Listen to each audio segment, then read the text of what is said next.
experiments of my own. One of them was to make rather large spinning tops with most of their mass in the rim of the wheel. And these very definitely did something that looked impossible. And by 1973, Sir George Porter asked me if I'd do a discourse at the Royal Institution. The Royal Institution is one of Britain's most august centres of scientific learning.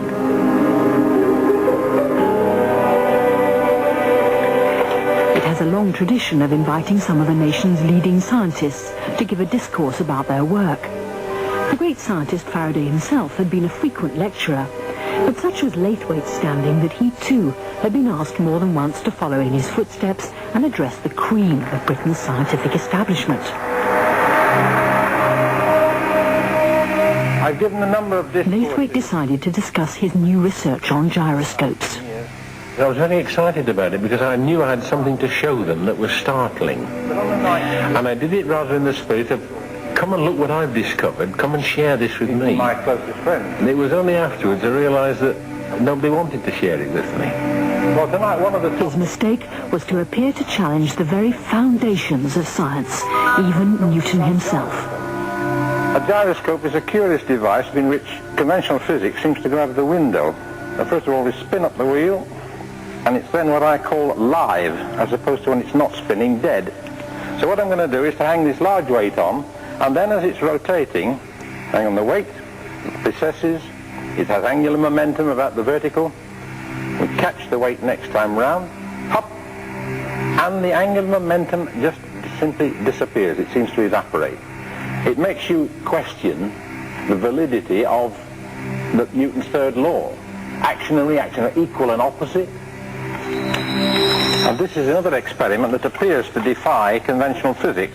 And you see, this is not doing what the physics book says it should, because the mass centre is certainly not the centre of rotation. And that's not what is supposed to happen. He only learnt afterwards how his audience were taking it all. Go away. There were several things in the lecture that were pure heresy. It won't go away. That is a ridiculous thing to see. To say that an object can rotate in a circle and not produce the full amount of centrifugal force, the man's obviously a lunatic.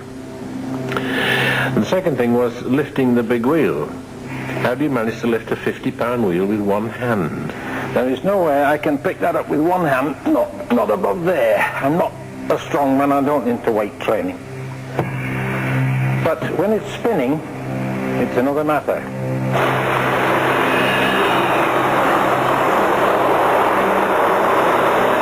Release it, and it begins to climb almost on its own. No strain on my arm at all.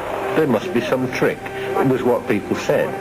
Whereas in fact I knew that once you got this thing precessing, it appeared to float. It did appear to lose weight. And it was this idea that a gyroscope might lose weight that Laithwaite developed in his last experiment, one which was far too heretical for his audience and proved his final undoing.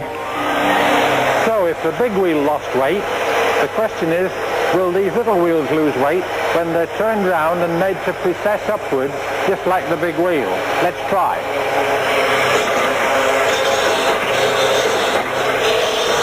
Now each time the wheel comes down the wall, you see the needle kick back. It appears to give a lot of weight out of the big wheel. Although Laithwaite genuinely thought he was opening up a brand new area of research, and that as Britain's most famous engineer, he would be taken seriously. which you could use this loss of weight.